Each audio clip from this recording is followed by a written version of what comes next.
Welcome back to ELT Under the Covers. I'm Neil of Team Teacher fame, and I'm joined by my co-host. Hello.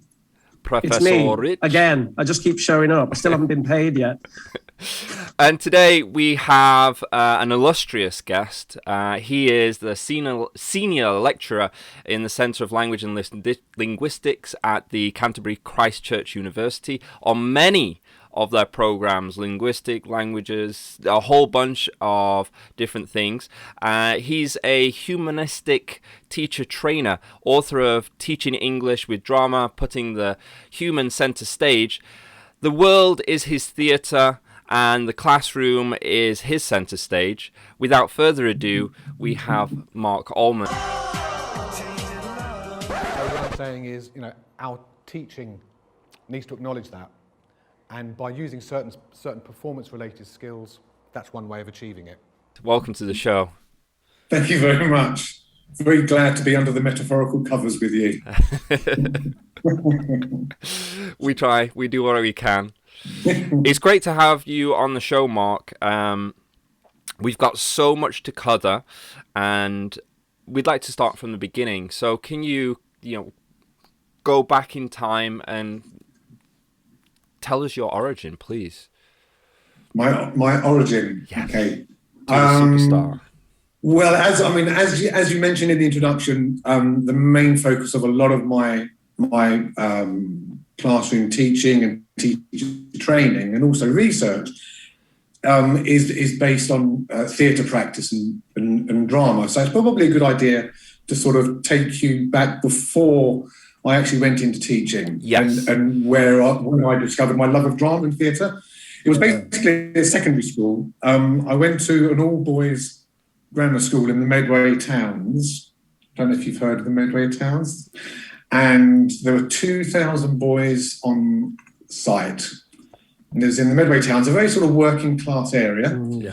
Quite a challenging school for the teachers, and also for a lot of the students. But anyway, to cut to the chase, I was 14 or 15, and the school drama department was advertising auditions for their upcoming play Kes. Love it. If you've heard of that, it's obviously based on Neil's a big fan of Kes, I believe. It's my dad's favourite book and movie. Right. Yeah, based on the book A Kestrel for a Knave. So anyway, so up to that point, I really had no interest at all in drama, but a friend of mine at school begged me to go with him to the auditions because he didn't want to go on his own because he was, sort of lacking confidence and stuff. So I went for the auditions and I put on a Yorkshire accent and lo and behold, I actually got the part of Billy Casper, which is the main part in the play Kes. Yeah. And it's a massive part, so it required an enormous commitment from me. And one of the good things is it got me off lessons quite a lot as well in order to do sorts. I shouldn't be saying that, should I? No, well, it's out there. So I did it. We rehearsed it for a few months and we put it on. And it was one of the most amazing experiences of my life in so many ways. And the memory of doing it and will stay with me forever. And so fast forward a number of years, straight out of college, I did French and German business at college, and then straight out of college, I got a job in Saudi Arabia. And it was an admin job, so it was a very basic job, nothing to do with languages or language teaching at all.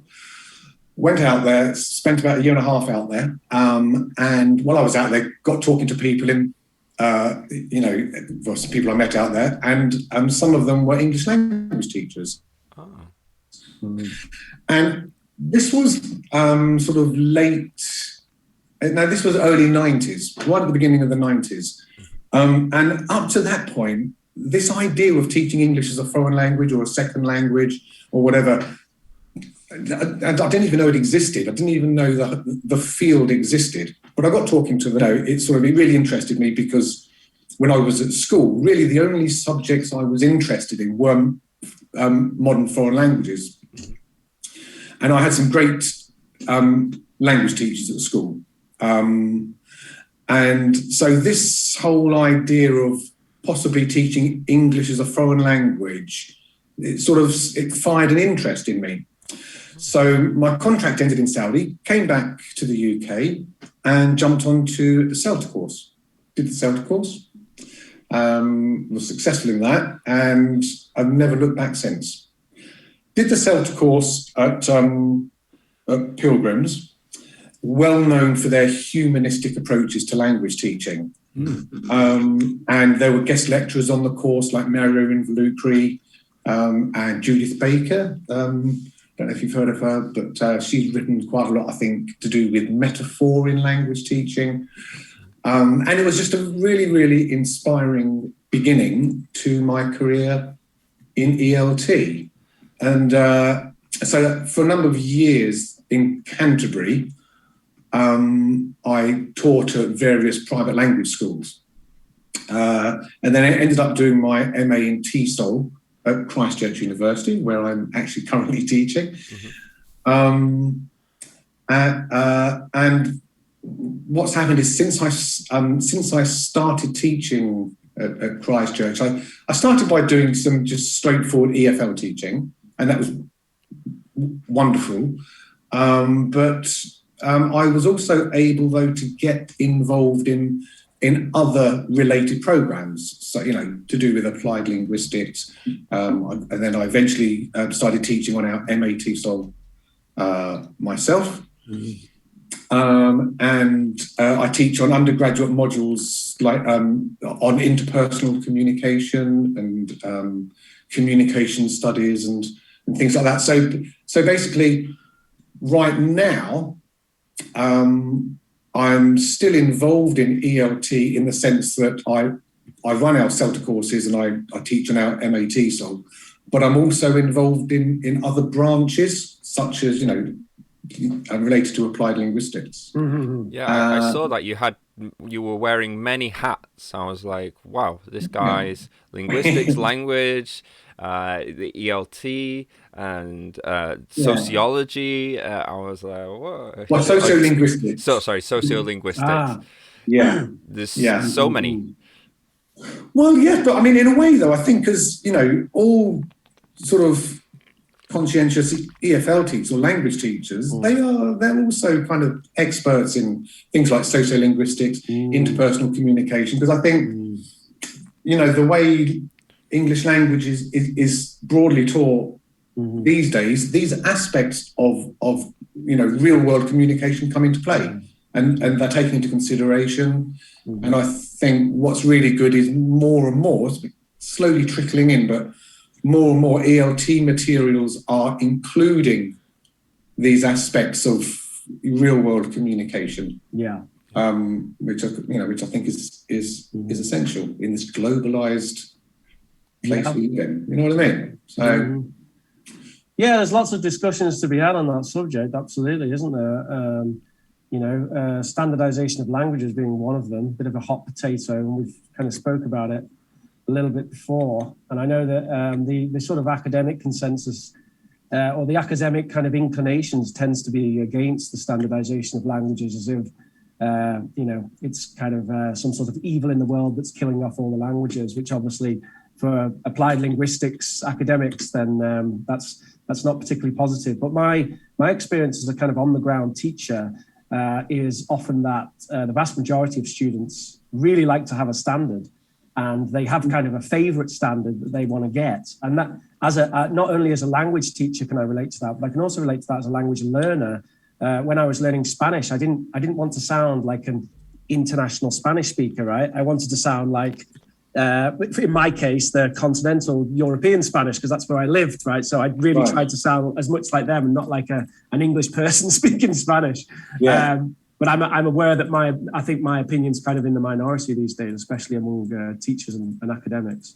Yeah. Well, I think what you're talking about there, Rich, is wherever we find ourselves in the world, we want to fit in. We don't want to stand out. We want to be part of a group. So if you were living in Spain at that time, I don't know where it was, but you wanted to sound as much as possible like the locals. Yeah. So you kind of fitted in with them. Yeah, and that's totally. that's just. And I guess there's a little bit of a stigma there as well with the kind of Benidorm, kind of bad reputation of like expats in Benidorm, and I kind of obviously want to distance myself from that. And if you go around Valencia saying, quiero una cerveza, then it sounds, I have no idea what you just said.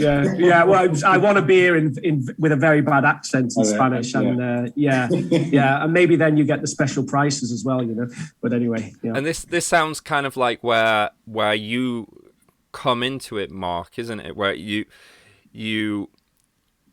as you pointed out, it's Rich was wanting to fit in, and that's not necessarily the idea of this Puritan idea of, well, we're just learning the language. It's kind of there's a broader psychology to that, and how do we bring that into the classroom? Yeah, absolutely.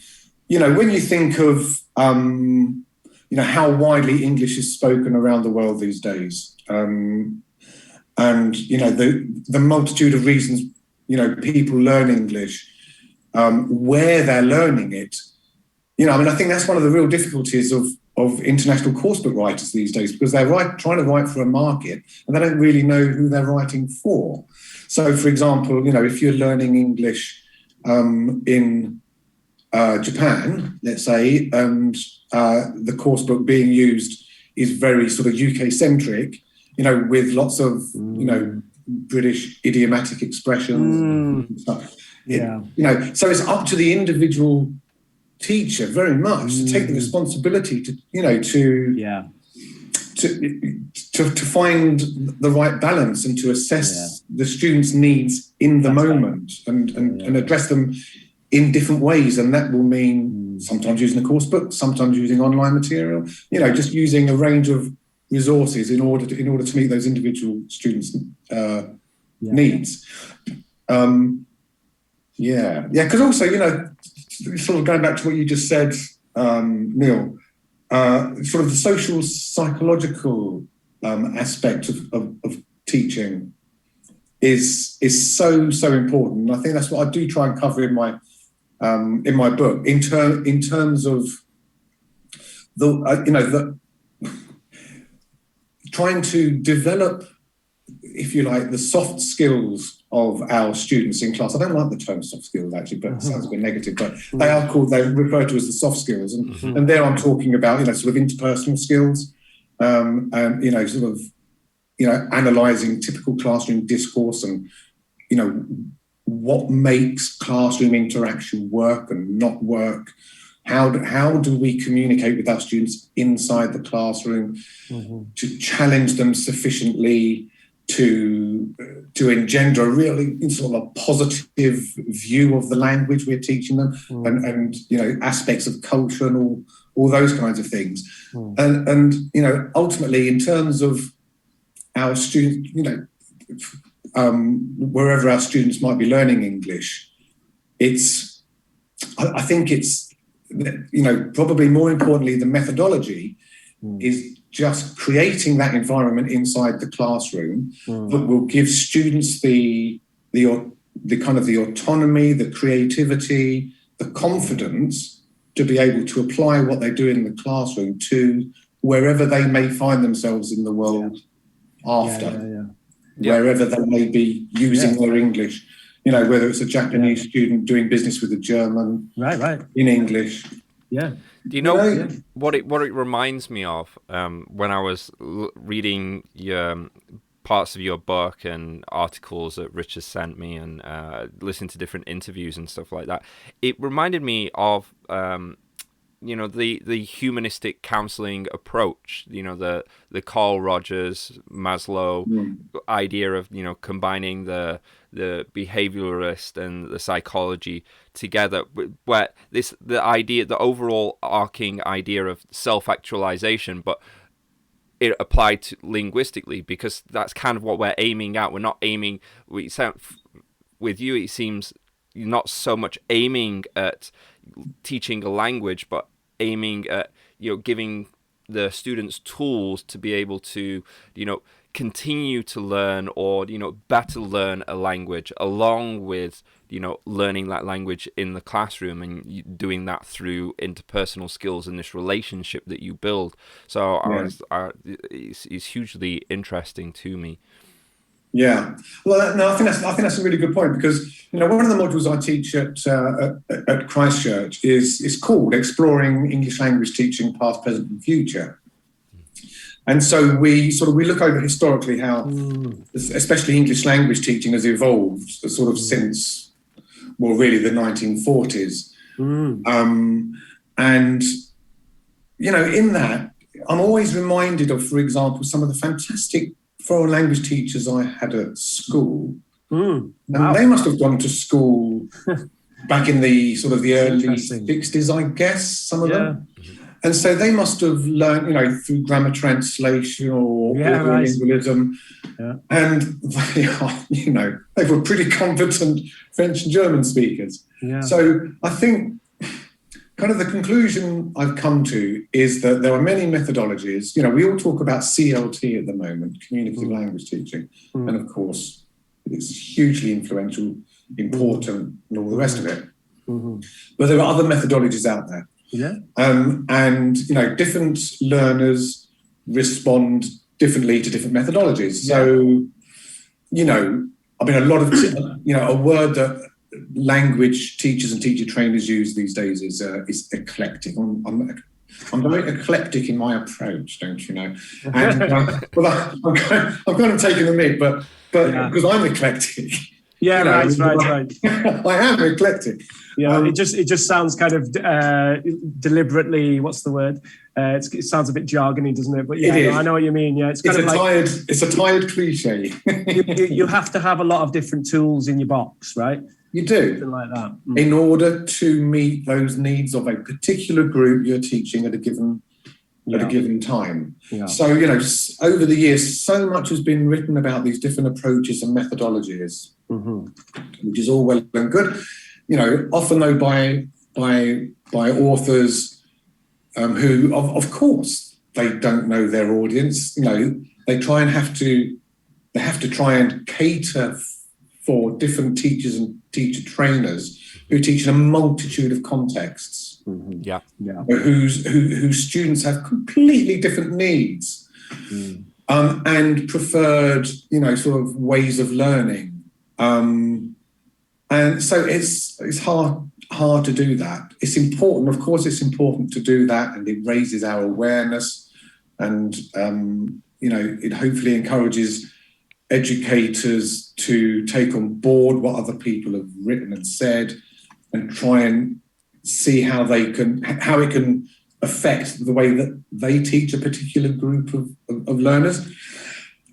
So, of course, it's, incredibly important, all this work on methodology and approaches to language teaching.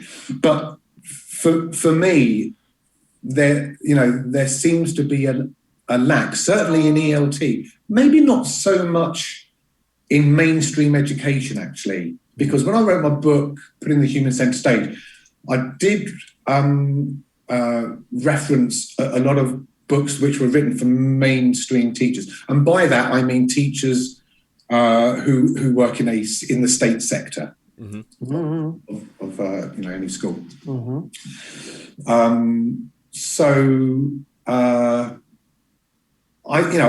I strongly felt that was a gap there in our field that needed further exploration. So, reflecting on my kind of formative years of being an EFL teacher, and how I gradually started incorporating more drama and theatre techniques into my language teaching, and found it to be great fun for a start, but really memorable and actually very, very useful. Can you give us some examples of techniques that you would start to introduce, why you found them effective, and kind of what what your experiences are with them when you've had other teachers apply them as well, so we can kind of get an idea of what it looks like. Yeah, sure. Well, I mean, for a start, the word drama is a massive kind of umbrella term. It like English. Yeah, exactly. Yeah. English. Well, communication. I want to learn English. Okay. But so it can range from simple warm-up activities that are designed to encourage group bonding, group cohesion,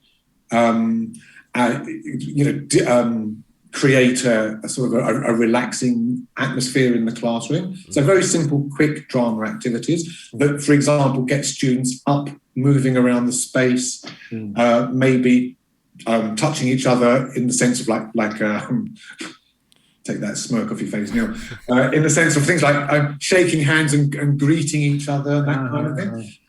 I mean, even a simple warm-up drama activity that requires students to do that. It's kind of a reflection of real-world language use, because when we communicate with others, that's the kind of thing we do. Yeah, I remember having a bit of experience with this when I used to work at a summer school just outside of Oxford in Radley, and I worked there 4 years in a row. I started to becoming known for the pantomimes. I decided to do some pantomime. They'd never done a pantomime before. I'd never organised a pantomime before, right? And so we just did these 5-minute pantomimes as part of a project, right? And the second year I did it, they actually got a theatre specialist. It's a guy, I think he actually owns his own theatre, or he's kind of high up in a theatre anyway. Andrew Lloyd Webber? Not quite, no. This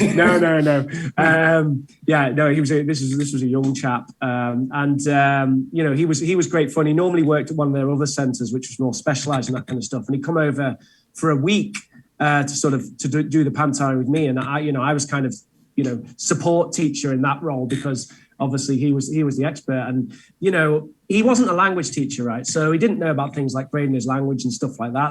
That was sort of my role. I was there to kind of make sure that everyone understood what they were doing, because he'd just be kind of speaking like a drama teacher, right, as if he was speaking to natives, and sometimes they wouldn't really know what was going on, but actually they kind of do understand, because they just kind of see what other people are doing. And I remember he did this great activity where he just gets everyone walking around. It's like walk into space, right? It'd always be walking into space. And he just kept adding these extra commands. So there'd be slower and faster, first of all. So they're walking either faster or they're working slower. And then he had one that was like wizard, where they pretend they have a staff and they go, "You shall not pass." And then there was other ones, I don't know, wolf, and everyone goes, "Oh," whatever. And obviously if you said slower, then you have to do it slower. So it's like, "You shall not."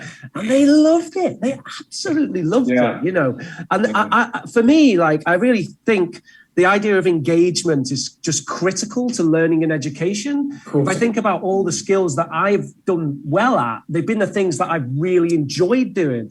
And so things like that, where, these students can have just a great time. And of course, there's language involved in it. I think there's a lot of value in those activities. Yeah. No, I mean, the activity you've just described is basically total physical response, isn't it? Which is something that was, first devised back in the 1970s. It's kind of an early sort of element of CLT. Yeah.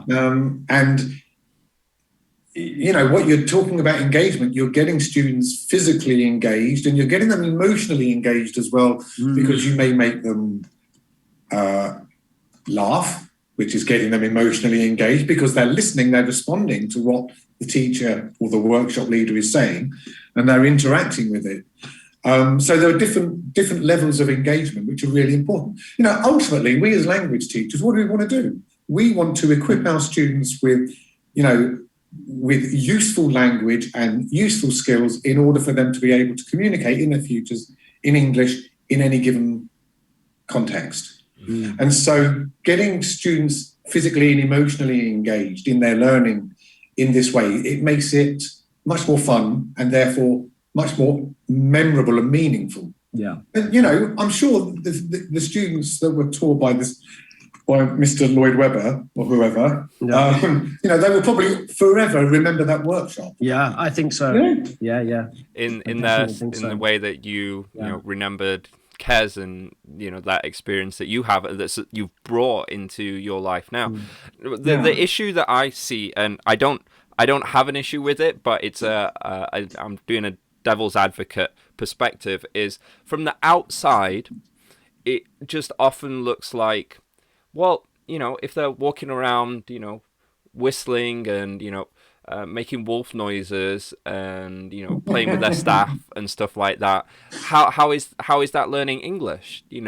How do you justify all this dancing around when they should be learning the language? So how do we justify that where it starts? Because the thing is that in our industry, because it is an industry, there are elements where it leans too much into that, and we call these sort of teachers maybe dancing monkeys on less down, edutainers, which I'm kind of okay with that term. But where is that line? And how do we know when we've gone too far? We've indulged too much into that entertainment, and it's kind of taking away from the learning of the language. Okay, let's use Rich's activity as an example. So it's completely understandable for people in our profession to say, drama, there's no structure to it, it's just chaos. Students don't really learn much, so they're just dancing about and not actually learning much language. They're having fun. It's awful. Well, it's not important. but so the kind of activity that Rich just described, I would possibly, if I'm with a group of language learners, I'd possibly spend 3 minutes doing that kind of activity. It's a nice warm-up activity, introduces some vocabulary. I would hand over responsibility to a couple of other students to give commands to the others, and that they would have to follow them. And so that's getting some of the students using some language. But then I would quite naturally move on quite quickly from there and start saying, right, so let's not use the wolf as an example, but let's say the workshop leader or the teacher got students to walk in a particular way during this activity. Yeah. So then afterwards I'd say, right, okay, quickly get into groups of 3 and think about, try and come up with a kind of a backstory for this person who walks in that kind of way. And gradually, by using questions and prompts, I'd encourage students to create characters and then create a scene and then do an improvisation based on those characters and the scene. But the point is, if you are committed to using a drama approach in the language classroom, you can't expect students to just jump into a piece of creative drama work cold. They need to be guided quite gradually. Now, I know time is always of the essence. People who teach in state schools, maybe a lesson is only 40 minutes long, sometimes not even that. So you've got to take that into consideration. But this kind of process approach to producing something theatrical or dramatic at the end of it is really important.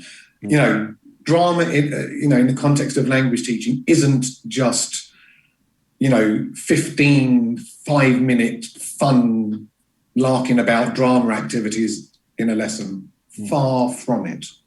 Going back to Rich's example, you can start exploring voice and focus on prosodic features and think, right, okay, so how do you think that character speaks? What do they do with them? And then, you can start slowly introducing different ways of speaking as well. And you can get, these are all part and parcel of real world communication. Dealing with voice, paying attention to people's voices, paying attention to people's non-verbal behaviours.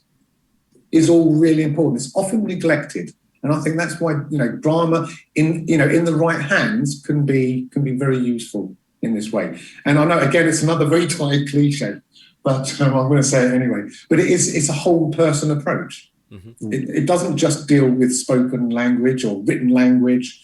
It doesn't only deal with, the grammar of the language, and the lexis and stuff. It's the whole picture. And it's kind of going back sort of 5 minutes when I first started talking about sort of answering your question, what does drama look like? For me, the most valuable experience, and I can fairly confidently say for my students as well, the most valuable experience was actually putting on a play, a one-act play with a group of students, and over a whole term, maybe rehearsing for 90 minutes a week. That's not a massive, it is a commitment, but not a massive commitment. And it allows you to look at all aspects of communication and language, and that includes grammar.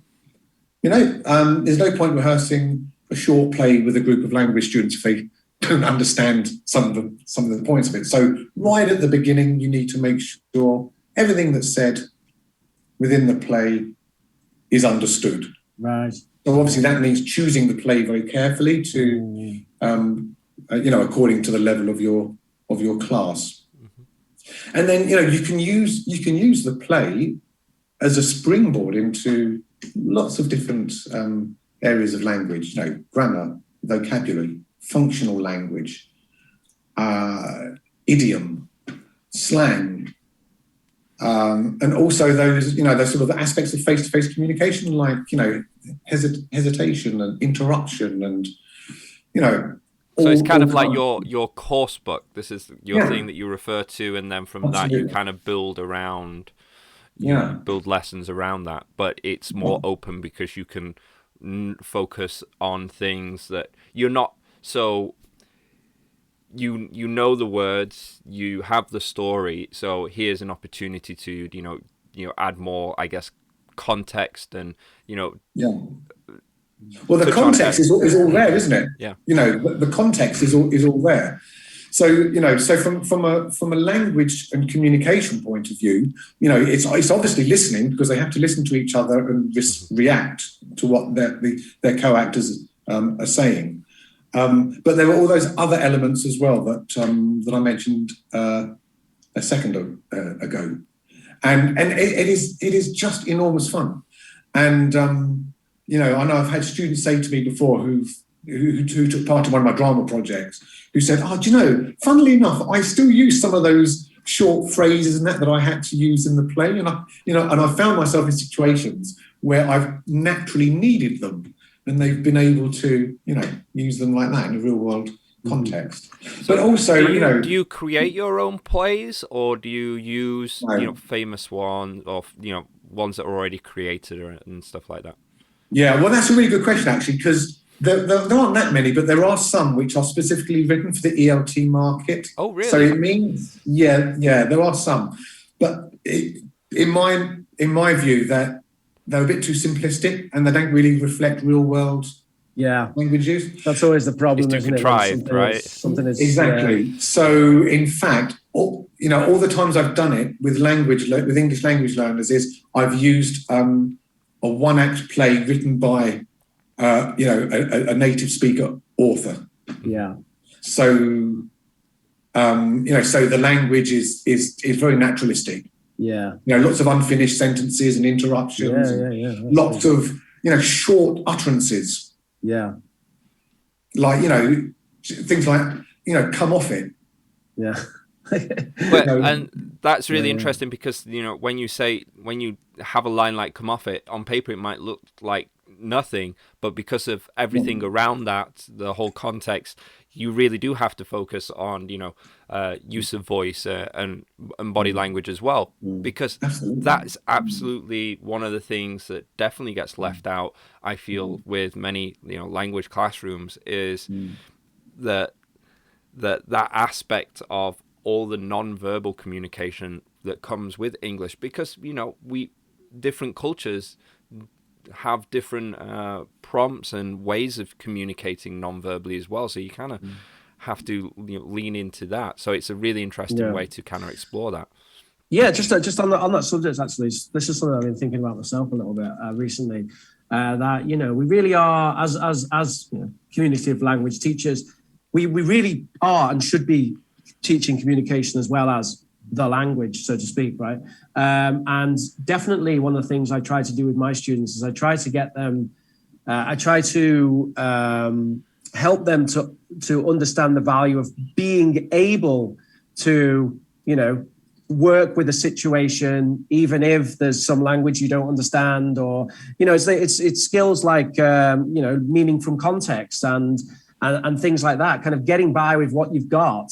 And I think that's one of the things that's really advantageous about authentic materials is that, students have to learn those skills to be able to deal with authentic materials, because authentic materials are, real world, and they're going to have challenges. It's not like, I'm going to construct this text with, 95% of the words that I know this student will understand anyway.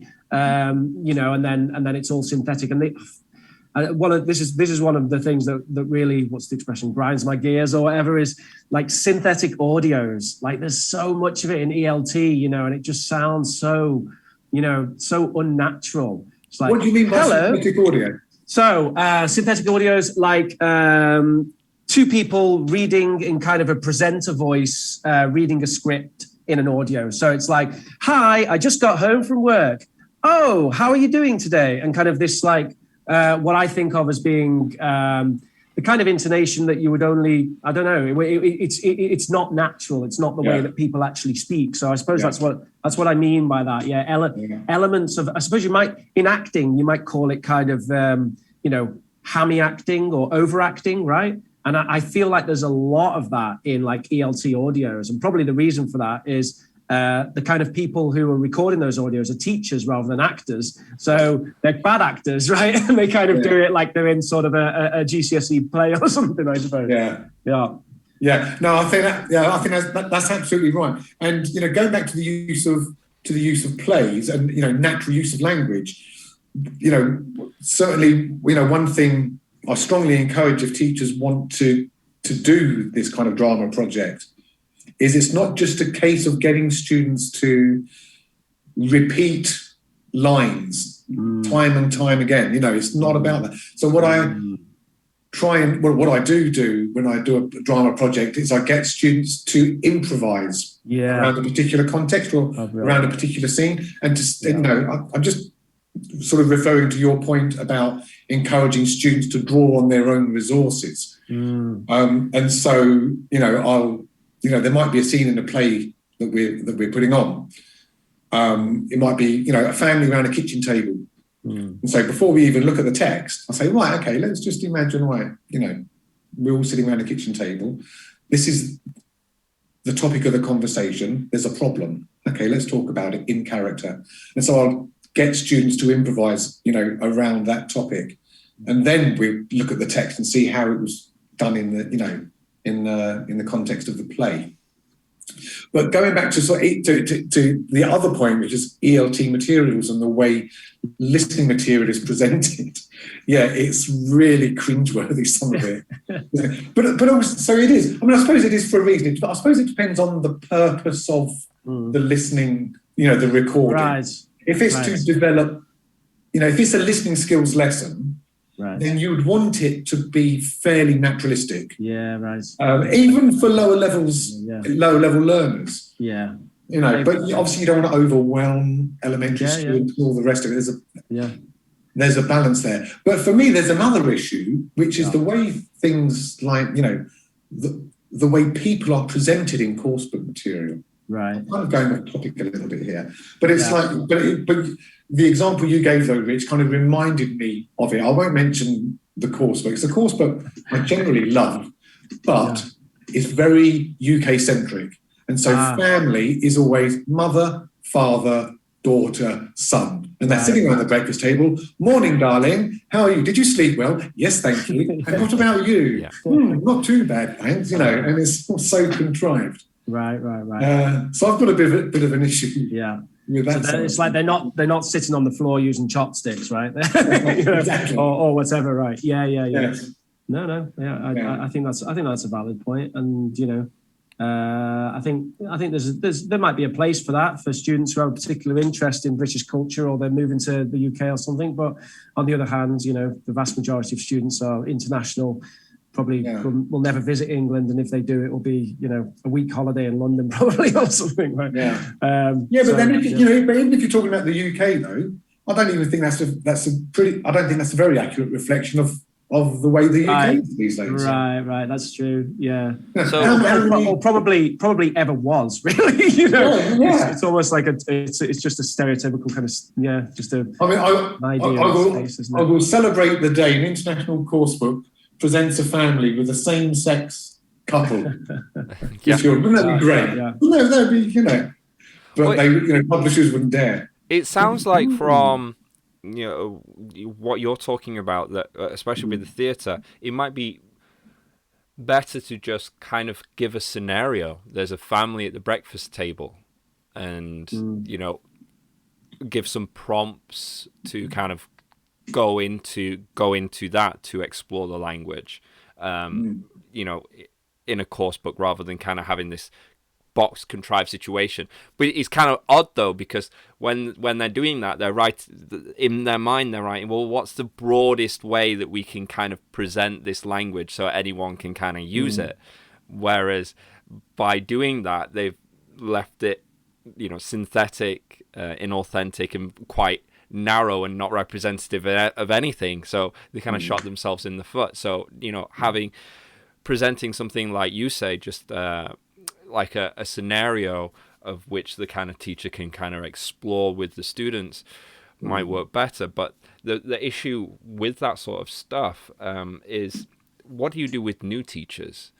So, if they were to get a course book, they'd go, okay, now let's put your students together, and we're going to give them a scenario of there's breakfast with the family, and there's this issue. How does like a new and inexperienced teacher approach that? And that are kind of leaning on a course book. How do they kind of tackle that without that kind of that background and that knowledge? Because we've all been green behind the ears. So what would you say about tackling kind of that scenario and getting into theatre and building that up, that skill? Yeah, I know that's an absolute fair question, and but one thing though I would say, generally speaking, in language teaching, I think teachers need to use up a whole range of devices and tools and materials. So, in this context of a newly qualified language teacher, maybe fresh off a CELTA course or something, or whatever. Even that. Printed a certificate from the internet. Yeah. So Neil taught in China for some time, Mark, and I think he knows that out there in China you get people who are like fresh off the plane. It can be the Wild West, can't it? And it can be backpack teachers that just go in with a guitar, or even just go in with a chirpy attitude and absolutely no background whatsoever. So how do we make this accessible for them? And well, there's a really good book called Teaching English with Drama by this guy. Printable lessons used instantly. No, I think that's hugely valid, and we've not really touched on that book. But sometimes the more inexperienced teachers, they need that scaffold. So to move with that, and your drama book is one that I would definitely recommend, because it's really easy, accessible. You can use it instantly. Oh, thank you. Yeah, I mean, if you think back to the 80s, I know you probably weren't. You were born after the 80s, weren't you? You two young lads. 1983. 83 for me. Yeah. Back in the 80s, Michael Littlewood was,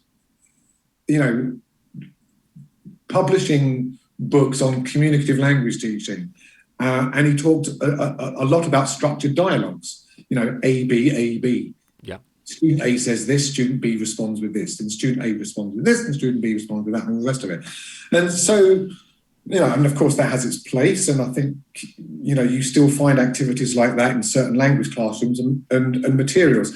And I think that would be a good place for a novice teacher to start with structured dialogues.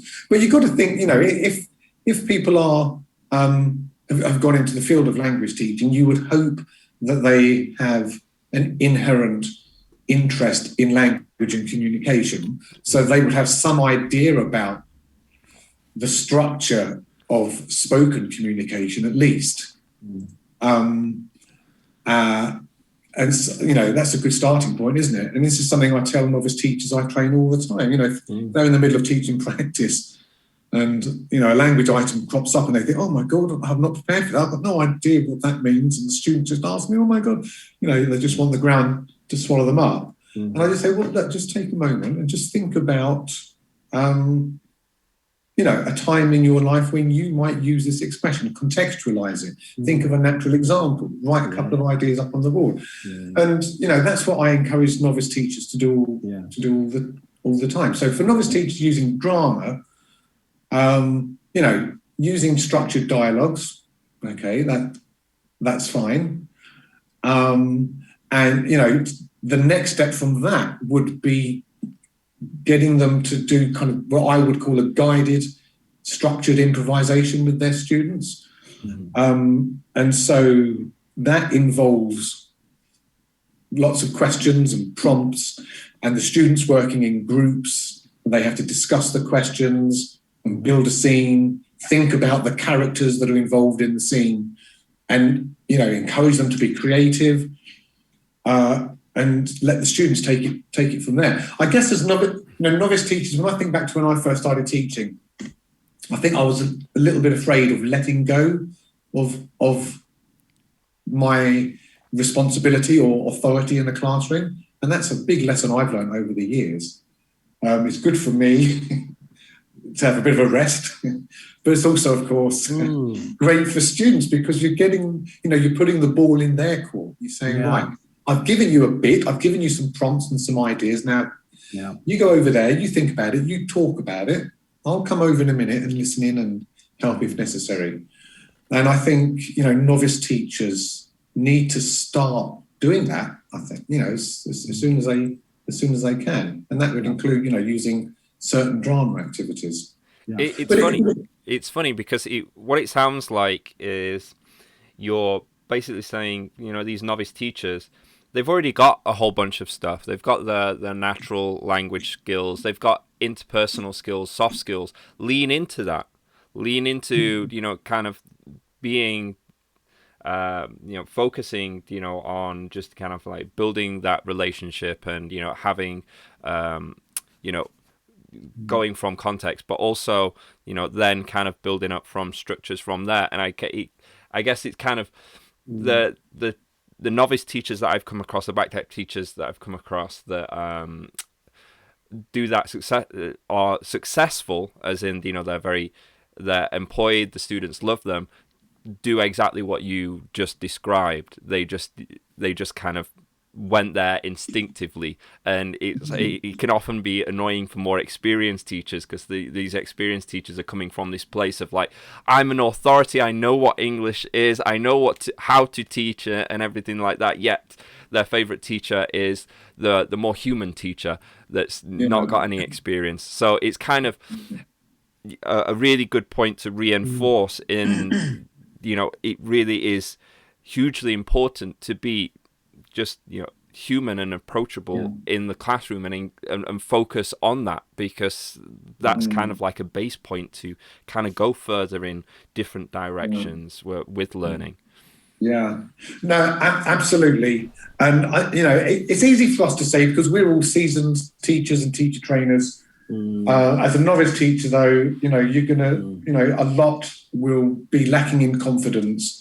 And, to say to a novice teacher, just go in there, just go with the flow, just see how it goes, and just respond to things that crop up, and then just go with it, as you fancy it. But it's easier said than done. Yeah. But it doesn't mean, though, that we can't try and instill this kind of approach in novice teachers. And, it's a piecemeal kind of process. Yeah. And that's why, in my book, putting the human centre stage, I do focus a lot on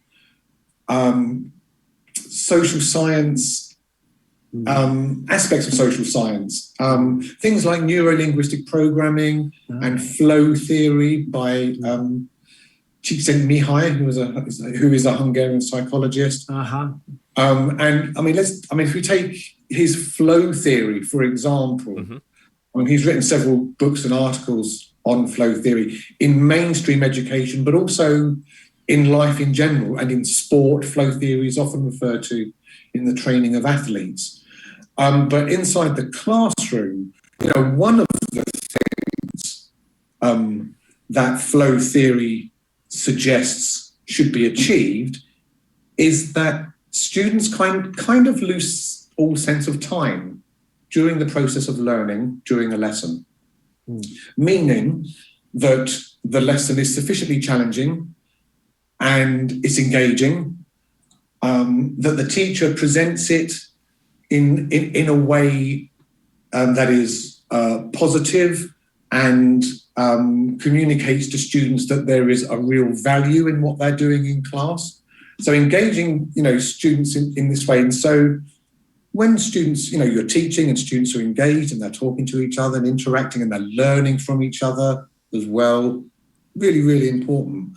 But that by the end of it, it's like, oh, blimey, is that the end of the lesson? And I think, a lot of us, I'm sure, I have once or twice, had students at the end of a lesson, and I say, okay, right, it's time to go now, everybody. And students say, what happened? Where's the time gone? Exactly once or twice. But it's a lovely, lovely feeling.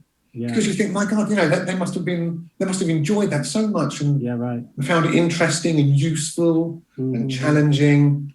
And these are the things I focus on in the book. Yeah. And it's, because of my theatre and drama background, I was desperate to get kind of the idea of drama and theatre in the title. The publisher wasn't that keen, but I wanted it in there. But I think this concept of edutainment is really important and is not a dirty word.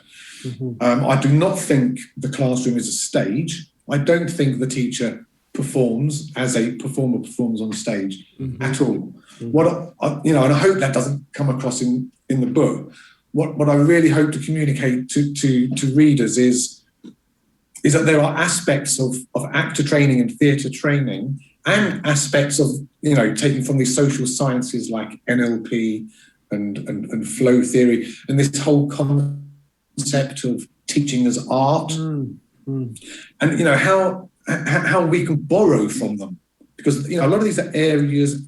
So there are lots of things we can learn in order to develop rapport in the classroom, in order to make learning engaging. So this reminds me of like a quote from you, Mark, which sort of which stuck in my head, which was, I think it's something like we spend a lot of time training teachers what to do, but not how to be. Yeah. So how does that come into things? Right. So there, I guess I think I'm talking about. Actually, I know I'm talking about because, but I'm talking about kind of teacher identity really, and teacher self. So when I teach sociolinguistics at the uni. That's one of my modules, and I go quite a lot into what Goffman talks. He talks about face. Yes. And about the way we adapt our behaviour and our language according to who we're talking to, according to the context, according to the purpose of the communication, and all the rest of it. So I think it's true to say that we, generally speaking, as human beings, have different faces. Go into a shop, we behave in a particular way. We're in a classroom with students, we behave in a particular way. We go and ask our boss for a pay rise, etc., etc. Yeah. So there I'm referring to teacher self and teacher identity. And it's a funny area, really. And I do find it difficult sometimes to articulate. But, there's this whole idea of, teachers are born, not made. You're either born a good teacher or, if you're not, do something else sort of thing. And I don't agree with that. I think, certainly, some good teachers are born and they seem to naturally have the classroom charisma that you need to create that right kind of environment in the classroom. And there are different kinds of teachers with different personality types who perhaps would struggle confronted with 30, 15-year-olds in a classroom. And they have, but they got into the profession, hopefully because they want to help young people, teach them, educate them, and all the rest of it. Yeah. So, they need to think about perhaps creating a teacher self. And it wouldn't be something completely from scratch. It would be elements of their perhaps out of classroom. Yeah.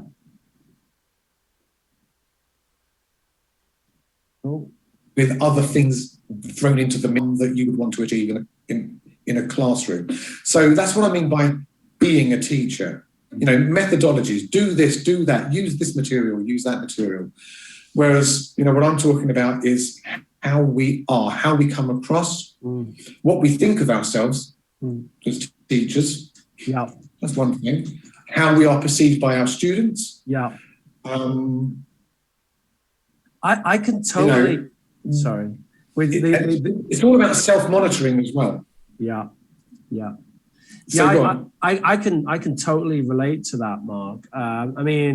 I'm definitely naturally an introvert. I feel that. And so the idea of kind of playing a role in social situations is definitely something I'm familiar with. I really do feel like I do play a role in social situations. And I remember when I first started teaching, my kind of default, because obviously I remember it was really nerve-wracking actually. And I actually didn't have any teaching qualifications when I started. I was a backpack teacher who just walked into an institution and then was told, "You're teaching first certificate, here you go." Didn't even know what the first certificate was at the time.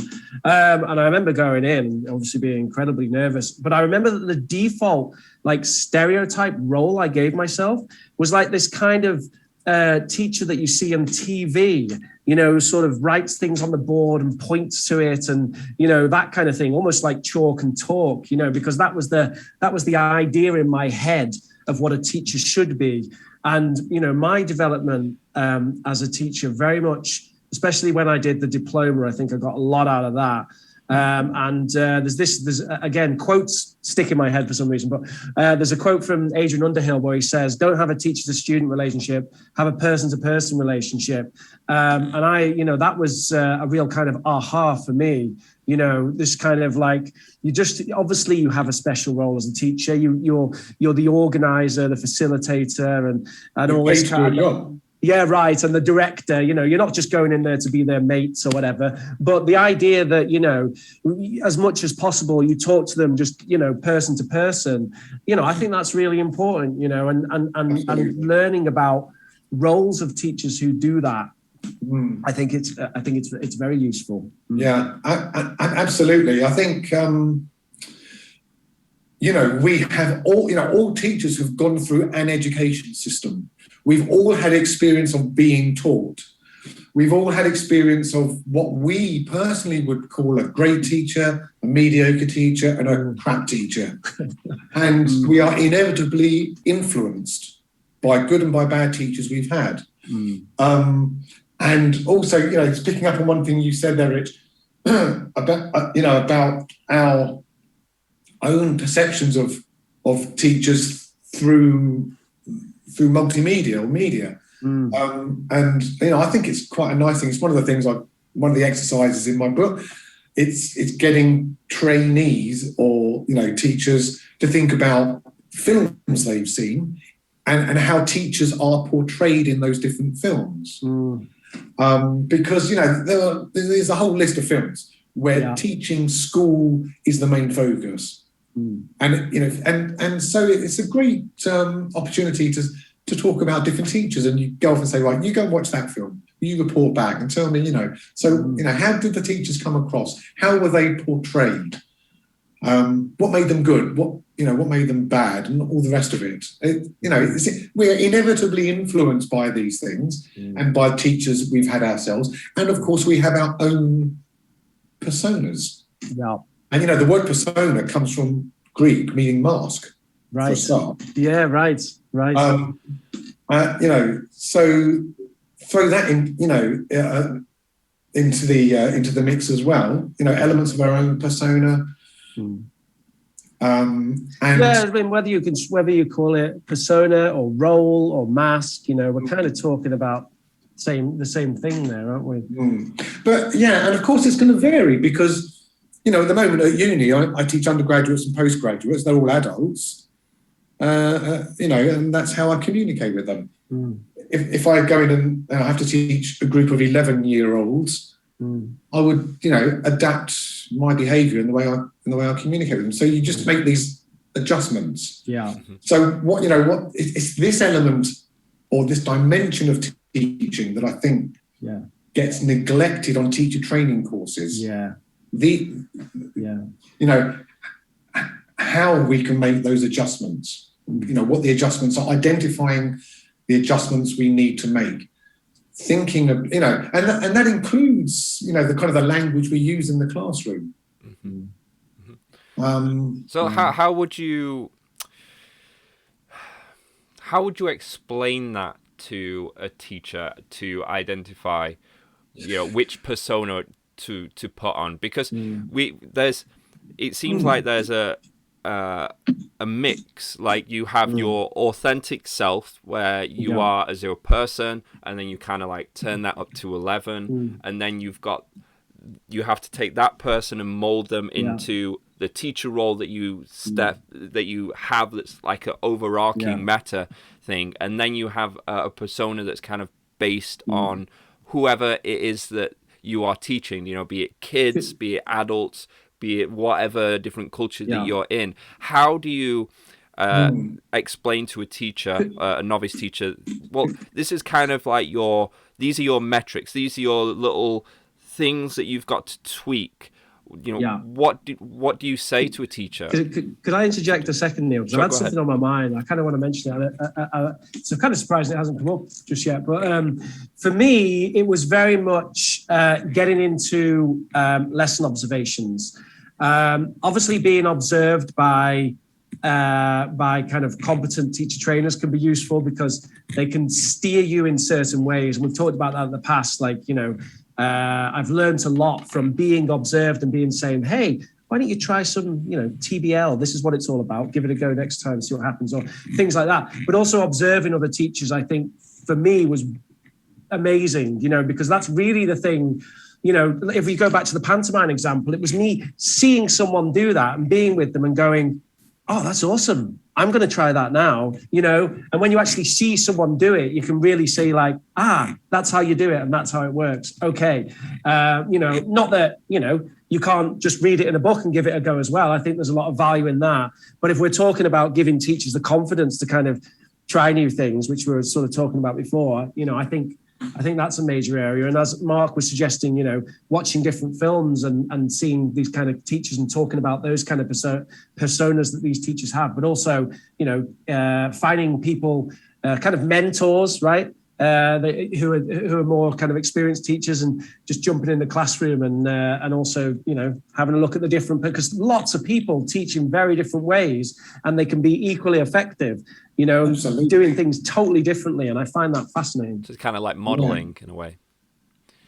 Yeah. I mean, you know, I've trained teachers before and these kinds of questions have cropped up.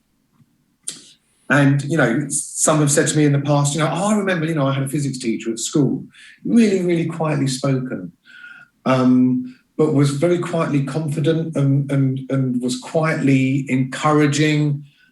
And and you know, and that particular teacher I was teaching said, you know, and I was really successful in the subject because, you know, largely because of the way that teacher taught me.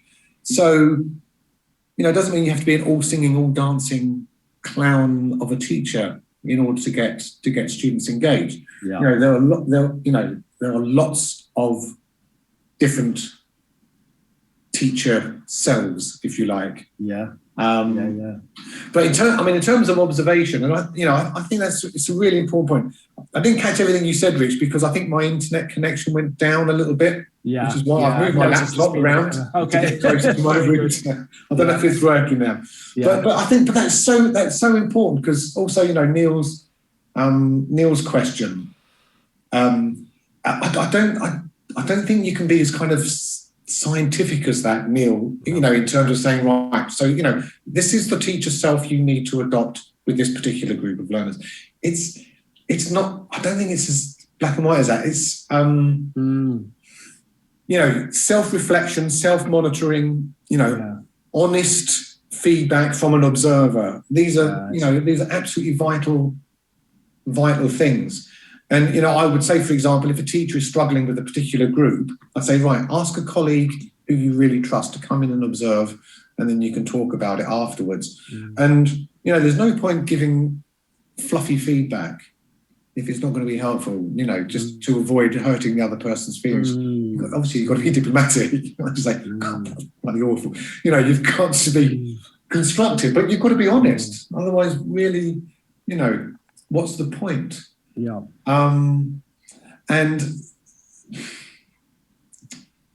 you know, I don't know. I would say, and I guess I can mainly speak just from personal experience, that my classroom self has a lot of elements of my out of classroom self. So obviously I'm a professional, I'm paid to do what I do, I've got a responsibility, I've got to get students through the courses, and, you know, and I've got to support them, show them how they can work independently outside of class and all the rest of it, all of those duties and responsibilities I've got. But there are certain elements of my, you know, I might not come across in this interview, but I'm quite a playful person. You know, I don't take myself particularly seriously. I think that's really important. I'm playful. If something funny occurs to me in a lesson, you know, humour, sense of humour is incredibly important. You know, I'll just spend maybe 30 seconds having a laugh with the students about something, whatever it happens to be. So I think what I'm saying is that a teacher's classroom self needs to be very closely related to their out of classroom self.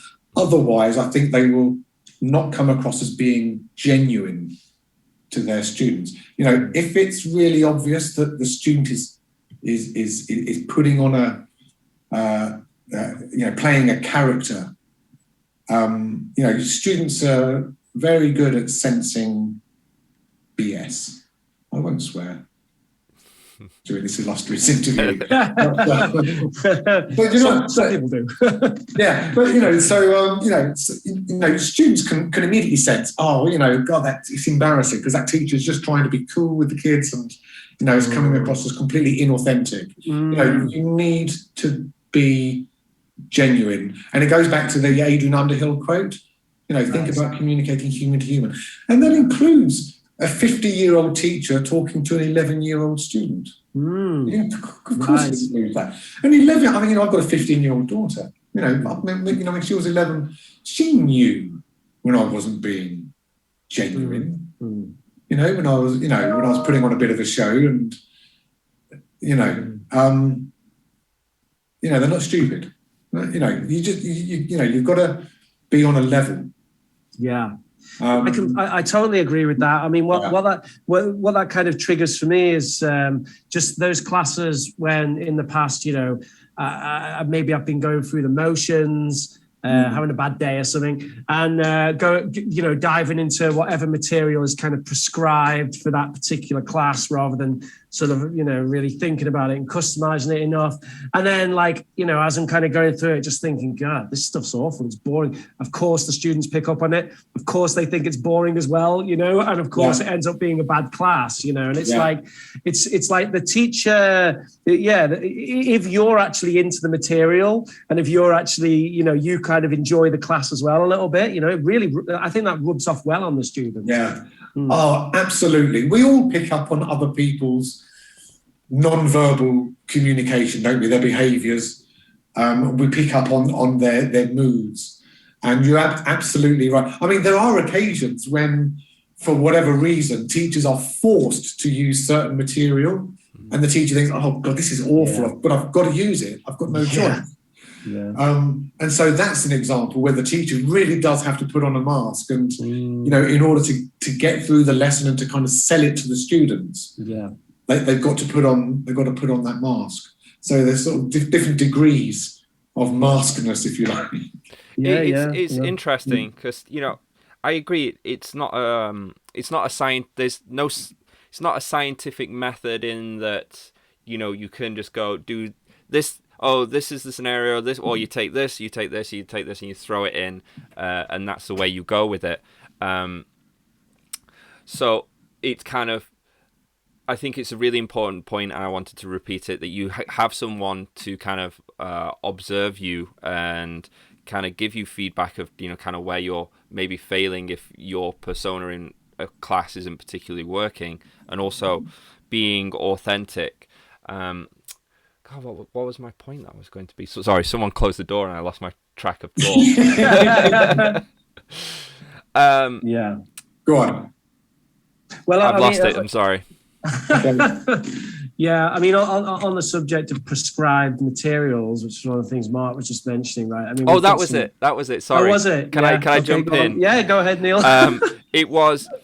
You often talk about, reflection and, the teacher kind of thinking about themselves and their growth and what am I doing wrong, and, or not necessarily wrong, or what can I do better, or how can I engage them more. So often it seems like to be better and more engaging, you're trying, especially with this prescribed material, you're trying to find ways to engage with it. You're trying to find ways to connect with it, because once you have that authentically, then you can bring that into the classroom.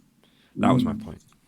Yeah, it's a terrible point, Neil. Waste of time. No, only joking. That's a very good point. It's a really good point, because I think that's one of the reasons why I view teaching as a kind of an art form. I mean, when you think of musicians and artists, the musicians rehearse for hours.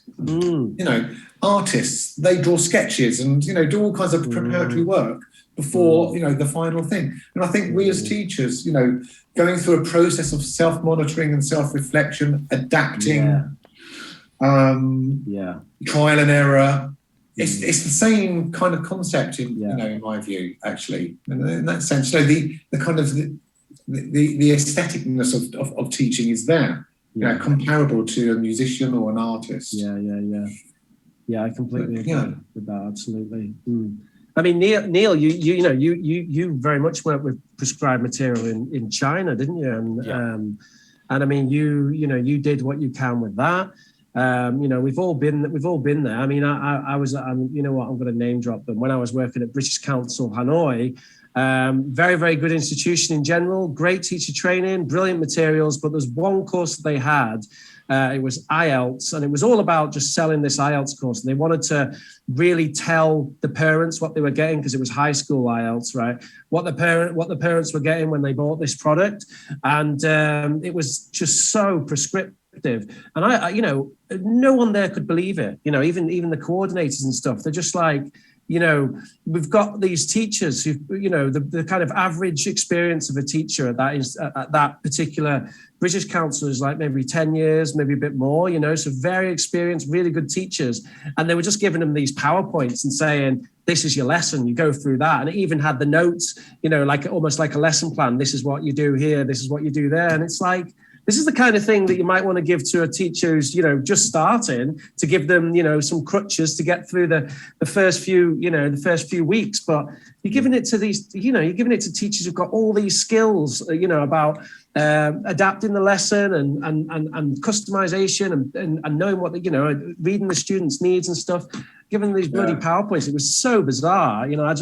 But apparently it was all about, they wanted to sell very specifically to these parents what the course was. So it was sort of a marketing thing. But it didn't work for me as a teacher at all. But it wouldn't work for me either, because it doesn't require you to be creative in the slightest. That straitjacketing would destroy my very soul.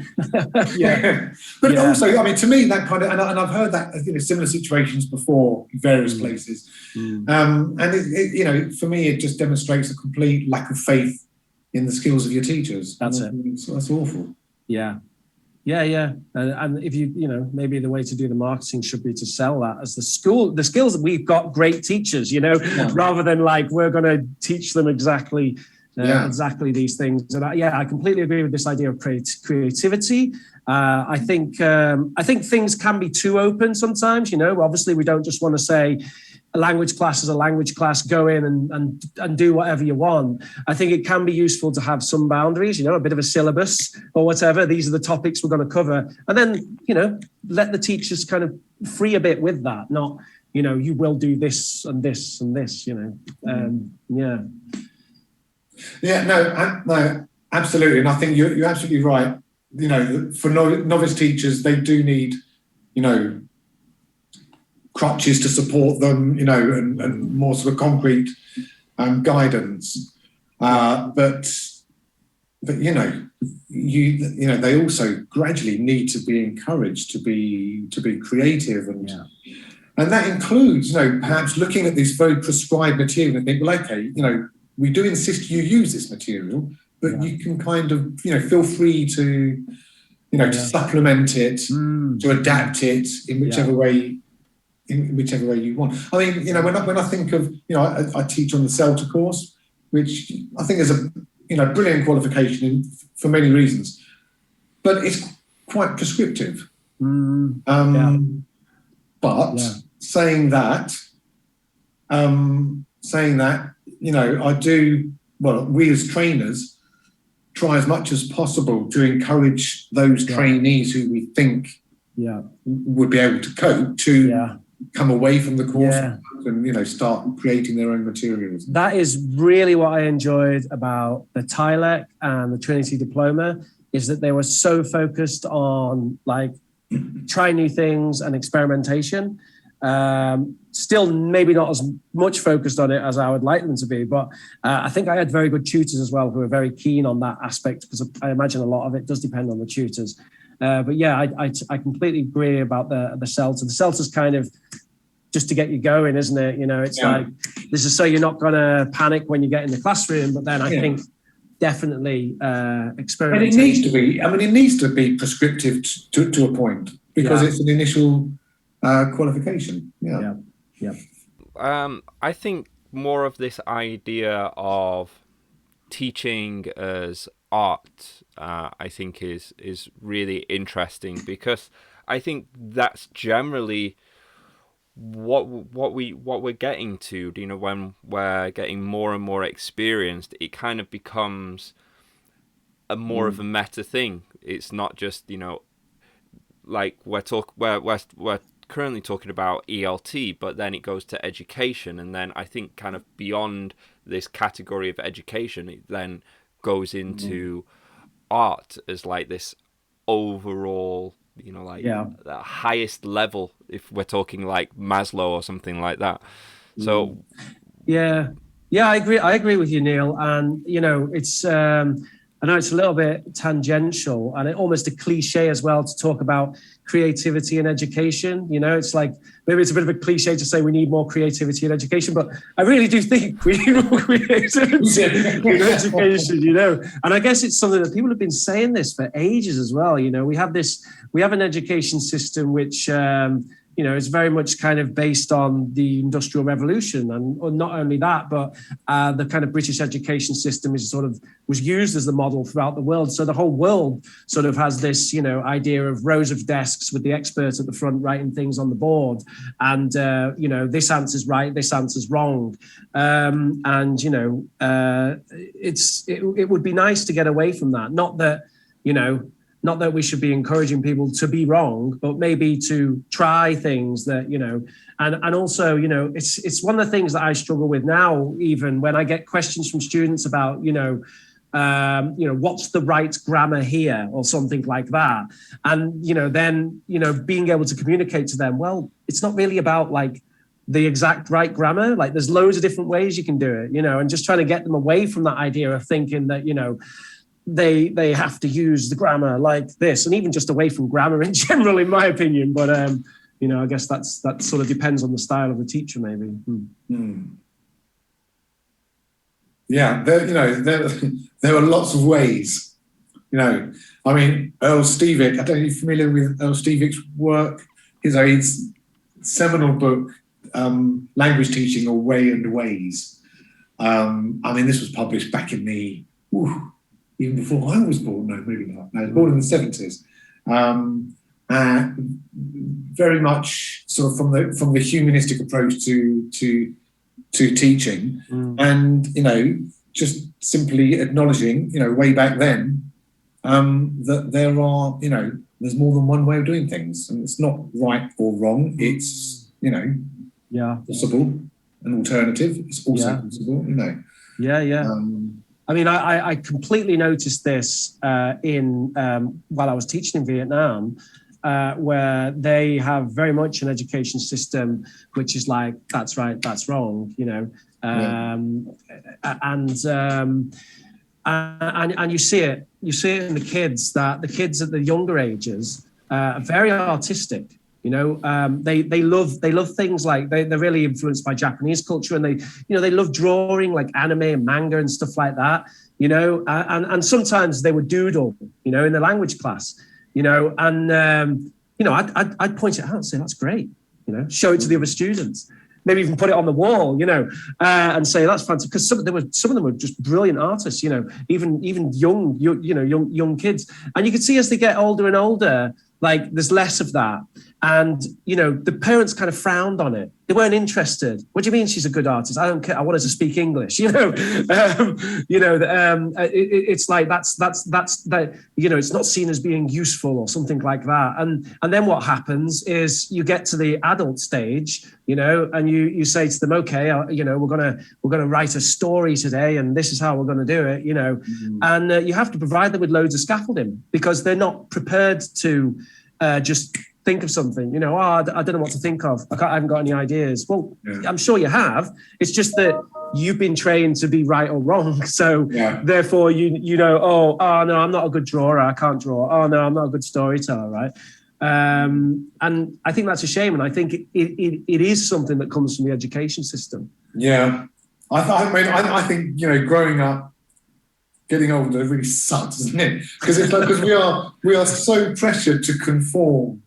And to fit into society and play particular roles in particular ways, and very often creativity of young people is stifled because whoever, parents or teachers or whoever, that they want to produce a child that will fit in, that will conform to these norms, and then as a result, a lot of young people's skills, whether they be artistic or something else, they're often undiscovered.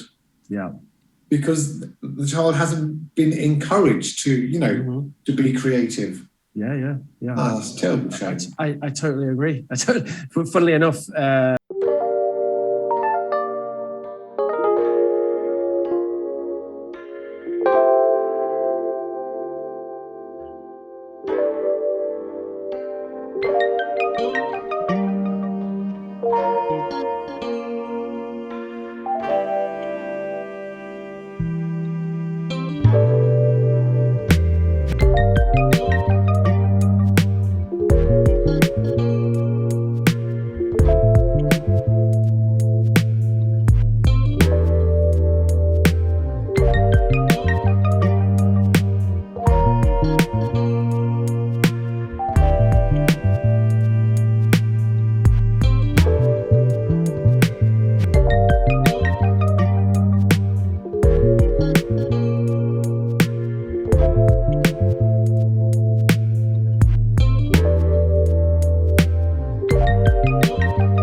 that's kind of what life is about. Maybe it's a bit risky, a bit, it comes with a cost as well. You might miss out on some stability, but it's life. You only get one, depending on what you believe.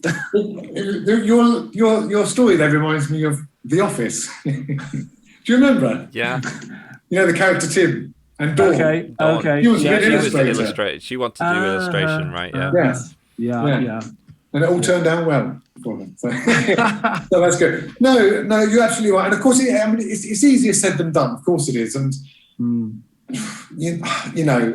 and there might be some people listening to this and you say, oh God, but, I'm just not in a position to take risks and to go down a particular path because, the dangers are too great.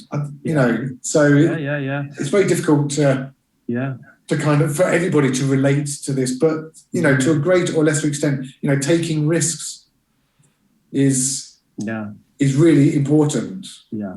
And, while, we're here talking about English language teaching, and that certainly includes, language teachers. Take risks, try things out, experiment, be creative. Yeah, absolutely. Yeah. Reflect, I think that's one of self-monitor. the key aspects with using drama when I've used it in classrooms, and I've heavily used like role plays, is it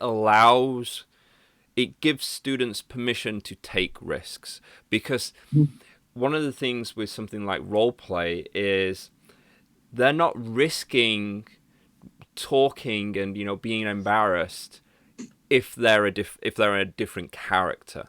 And working in Asia, where it's like, oh, if Hyun Hai says this, then and she says it wrong, there's issues with face and there's embarrassment. But if Hyun Hai is playing the role of Drake, the famous rapper, I don't know why I went with him. How would he talk about this? Not Hyun Hai. I don't want to hear from Hyun Hai. Yeah. There's risk, because it's like, well, it's a subversion, because they're like, well, actually, I'm not risking me. I'm not risking my persona. I've got this mask, and I can, be. That's one of the things that I really liked about drama is it's not just the teachers taking roles, but the students taking roles, and allowing kind of giving them a get out of jail free card in terms of embarrassment to their own persona in some ways. No, Neil, I think that is an absolutely brilliant point. And me, as the supposed drama expert, should have said that probably an hour ago. But you're absolutely right. Because when I think back to drama projects I've done in the UK with Asian students, and a lot of people know that often Asian students in the class, and I don't like to sort of tar everyone with the same brush, but for example, Japanese students, though, they are quite reticent in the classroom, and they, for example, come to the UK and they're expected to interact with the whole class and speak out, all the rest of it. Yeah. They're reticent because they are worried about making mistakes, and they're not used to speaking in public and that kind of thing. But exactly though what you were saying, Neil, I found with the drama project, i.e. actually putting on a play with students, I found Japanese students to be just superb and have got so much value from the whole experience. Exactly for the reason you've said, and I should have said at the beginning of this interview. But because it gives them a kind of a mask to not hide, well, kind of hide behind, or that they're playing a role. It's not them; it's a character they're playing. Well, that's kind of where the teacher comes in as well, because as a teacher, you're looking at them and going, because you're not just assigning roles willy-nilly. You're going, okay, this student's a little bit introverted. The Asian or not, it doesn't matter. I'm going to give them the more outlandish role. And then, you've got Bruno from Italy that's all gesticulation. Sorry, I'm doing it again. Where you figure, well, maybe something that he might benefit from would be more of an insular role, one where he's got to observe a little bit more, because you're not talking, he doesn't maybe listen as much, and you kind of want to promote that and for him to kind of grasp the benefits of that with communicating, because I think what we're kind of touching upon is we're not just talking about, you know, learning English. We really are talking about getting someone to communicate better, and, you know, with more benefits to them. So it is much, much broader, and then it starts to delve into psychology, and like, well, are you trying to change this person's behavior, or are you trying to change their personality? I think that's one of the, I think that's one of the one of the reasons to learn another language, though, is that, you know, it does actually help you to think differently and to some extent act differently. I mean, you know, when I'm speaking Spanish, I am a little bit of a different person, you know, and actually I quite like that. You know, I quite like going into Spanish mode, you know, and you know, I know from people who have learned German that, you know, I know this is a massive stereotype, but they almost feel like they're more organized in German, you know, and stuff like that. Like it's like stereotyping at all. Well, diversity of languages, you know, are intricately related to how we think. Obviously, there's all kinds of different opinions on to what extent that's the case. But you know, it's a strength. It's a strength for your person to have these different ways of being and different ways of thinking. And it helps you fit in the culture, as we touched upon at the very beginning of the interview. You know, when we talked about learning English and, you know, a lot of this stuff being the UK, we're kind of trying to teach them the way that we think about, you know, English and communicate in the UK with all the idioms and stuff like that. And there's going to obviously be some bleeding of culture of like this, what it means to be an English native speaker, but, you know, from England. So it would make sense that, you know, when we are communicating and we're learning different languages, that we adopt this mentality. But, you know, like, what do you kind of think about with that, Mark? You know, because you've got all this linguistic background as well. You know, is it important for the learner to not just like learn English, but, you know, kind of do it through the facility of whatever culture that they're in, and kind of have this persona of, you know, this is me as an English speaker in, you know, be it an American English speaker or English or whatever. Yeah. Well, no, I think making reference to culture while teaching language is inevitable, and for me, really, really important. And I think obviously that's going to depend on individual teacher to individual teacher.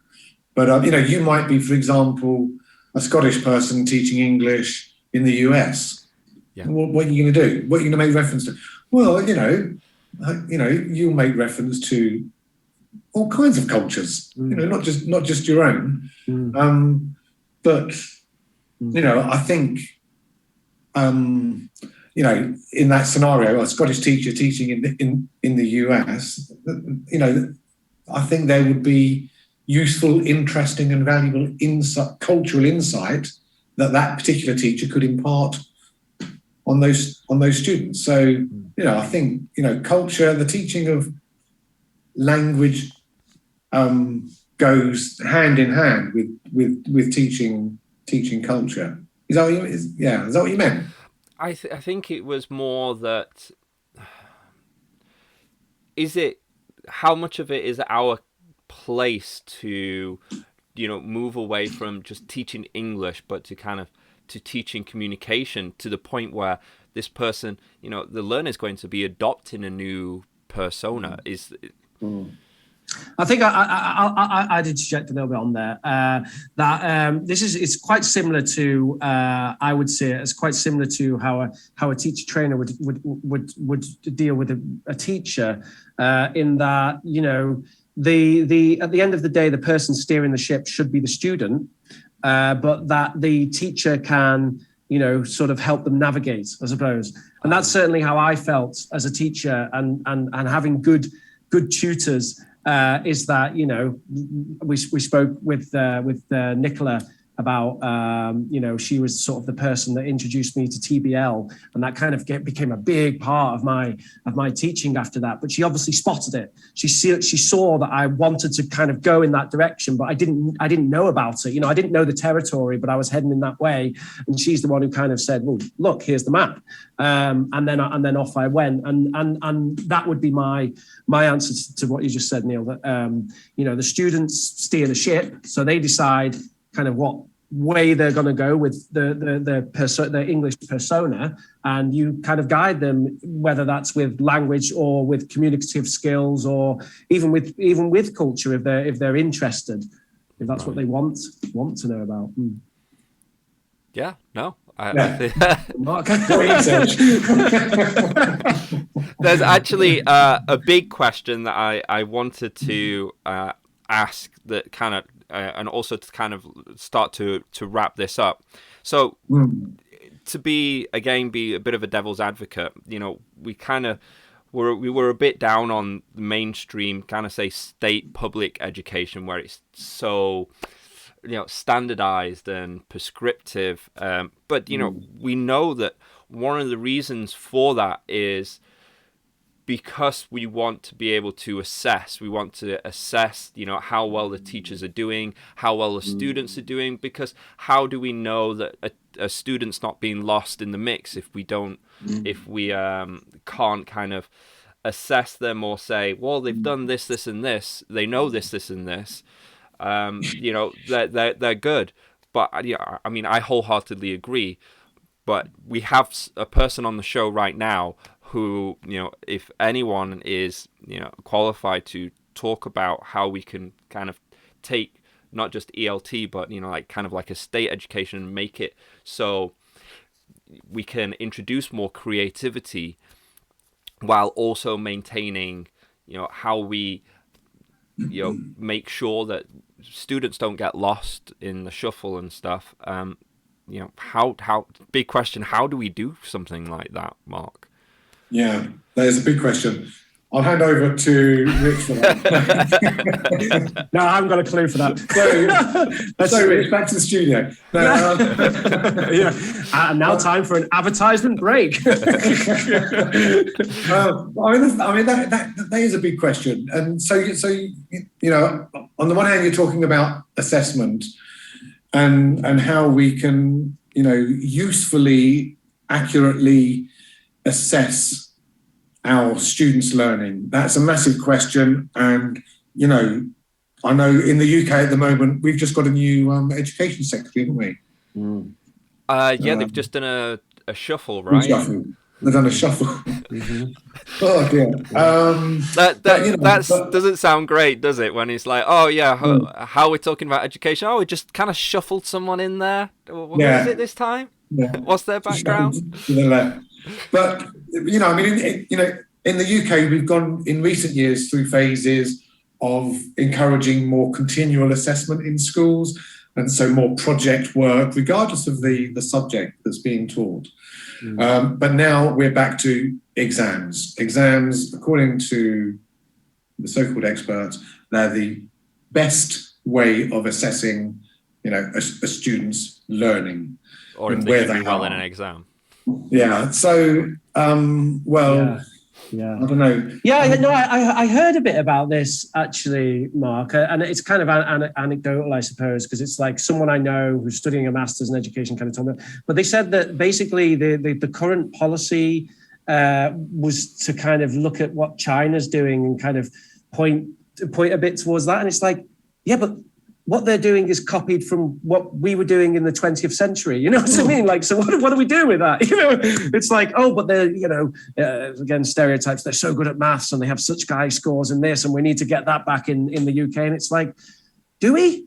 I've got a calculator. do I need to be? I'm not saying that arithmetic is not a useful skill, right? But I'm just saying, I don't know. There's actually pushback on that as well, because one of the things with your Chinese and many Asian languages, it's easier to do mathematics in that language, because the way that we talk about mathematics and arithmetic doesn't make sense. Like we say, 10, 11, 12, we've got separate words for them. Whereas, like in Asian languages, it's more like instead of saying 11, they say 1, 1.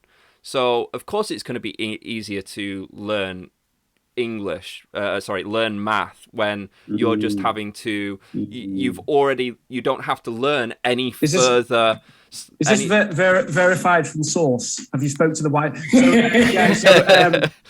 Well, no, I've Neil's observed classes there, where they teach, because I was interested in their approach, because they don't do they do the No Child Left Behind approach, and they really go over the fundamentals. So, I think there's lots of benefits to it, but I think that it works with their lange as well. And, whenever you look at top math leagues like Singapore, Hong Kong, it's so much easier to do numbers, basically. Yeah. I'm getting off point, sorry.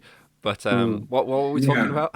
No, but I think it's a good point. I think not just about the language, but there are cultural things. There are like where it's country is in development, and I think it's different. It makes sense for different countries to have different education systems. The idea of kind of copying what happens here, there, and wherever. I've got some Dutch students, and I tell you what, they rave about their education system, and it's quite different to ours. And it kind of sounds great. It sounds like stuff that, in my opinion, I think would be great over here. But obviously, there is some concern about measurable skills that's going on, for better or worse. And if we need to have that conversation, then I guess let's have that conversation. But it's definitely it's a tricky one, isn't it? Like the assessment, and even why do we do assessment? Well, people want pieces of paper that say that they can do something. And they really do want those pieces of paper, don't they? And so do the parents, So yeah, I mean, is there a better way? I mean, other than sit down exams.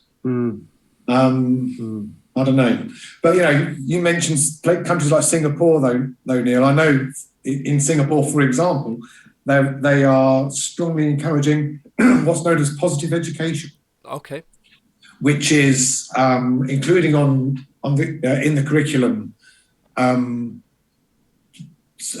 social skills, and students are assessed in certain social skills, and I think that's a real leap forward. So basically, it's looking at education far more holistically, and in the sense that you come to school, yes, you study maths, you study modern foreign languages, and this and that.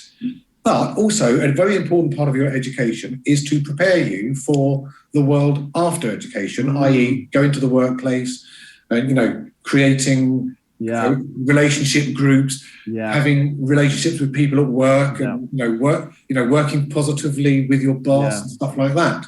And so they for a number of years now introduced in Singapore, lessons in these kinds of social skills, and I think that's a massive, for me, it's a massive leap forward. Yeah, I think that is massive, and I think ironically, you can get that in the UK, but you have to go to a private school, right? And I remember when I went to university, I went to a state comprehensive, right?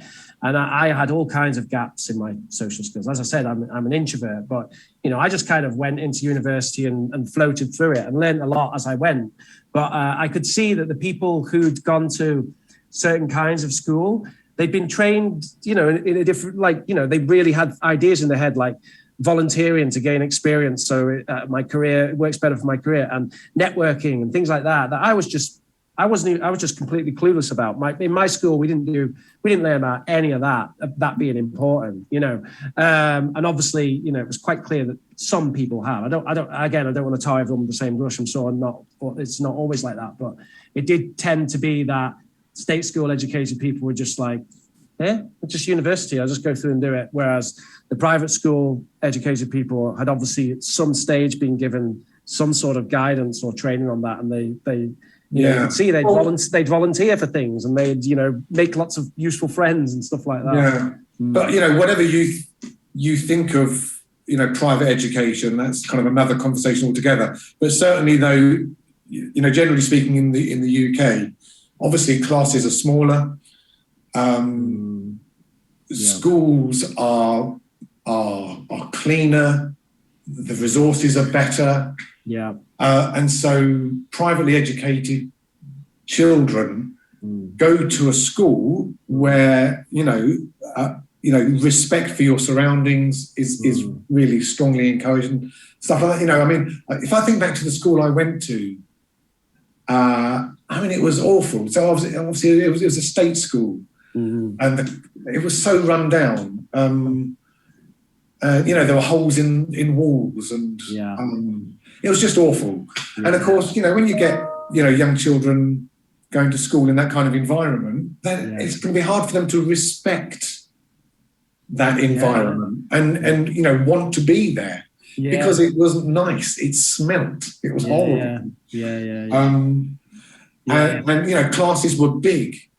So I very much felt in school that like my problems were my problems, and the teachers, there were good teachers. I wouldn't say that, I've definitely had some good teachers, but certainly a significant number of the teachers were coming in, doing their job, going home. If they saw there was some sort of problem, like there was lots of things like bullying and stuff at my school, and hopefully these days we're a bit better with it, because obviously that was the late 80s and early 90s. I would certainly hope that we'd be better at it. But, going back to the summer school where I work, they charge a fortune, right? They charge just ridiculous sums of money to the students to come over, right? And they're so good on those kind of social issues, it's like everyone's looking out for it.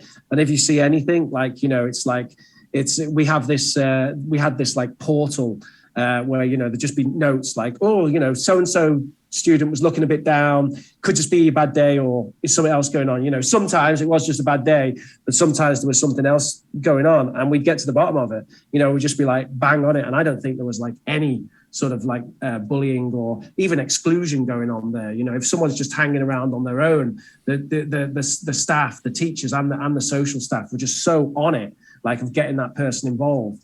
And that's just amazing. It'd be great. It'd be great if that's how like all schools were. But go back to the point of sort of trying to encourage these sort of soft skills in our students, and thinking back to what Neil said a little while ago about getting particular students to play particular roles. And the example was you could ask a very outgoing, loud student to play a role that is very quiet and reflective. And I think that's that experience. Okay, it's not authentic. It's practicing.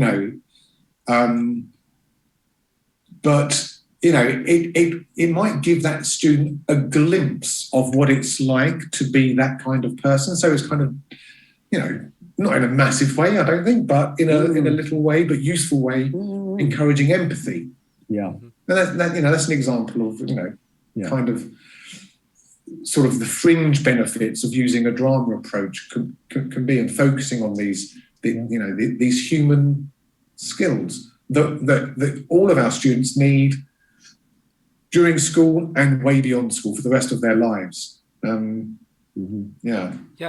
think when we talk about education, it often ends up being too much focused on, the knowledge, the information in state schools. It's the, all the stuff that's in the textbooks. In our industry, it's English, where it is, as you point out and eloquently put in your book, it's about the whole self, being the human, and looking to develop that and everything that includes, not just in this isolated context of just a language or whatever information. It's looking at the whole.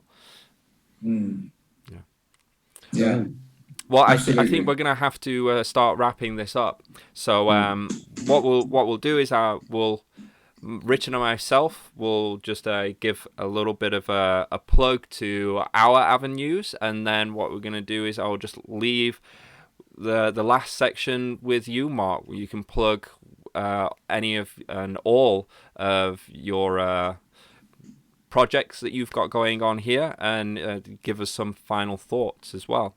So I'm Neil of Team Teacher. If you want to look for more of my stuff, go to teamteacherchina.com. Got a whole bunch of PowerPoints that you can download and use instantly in your classroom. We've got Team Teacher China, the YouTube channel, where we kind of join those PowerPoints with videos to kind of give you examples of how to use them. Team Teacher Baby, where I use my experience as a father and a teacher to kind of show how I kind of combine it, and Team Teacher English, where I take a whole bunch of those PowerPoints and I put them into self-study quick videos for kids. And Professor Rich, YouTube.com/Professor Rich, weekly live streams, English teaching, etc., etc.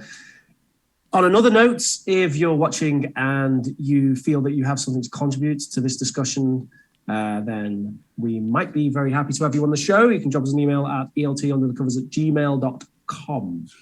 Yes. And Mark, please. Okay, well, I'll just say a few words. So, Mark Almond, and as you probably have gathered by now, my main interest is in the use of theatre and drama in language education, but also in teacher education. And I have two books. The first book came out 2005, called Teaching English with Drama. And my second book came out in 2019, called Putting the Human Centre Stage. And both are published by Pavilion Publishing. And we'll put links below for you to go buy those. Yeah, congratulations. I haven't eaten for ages, so please buy the book.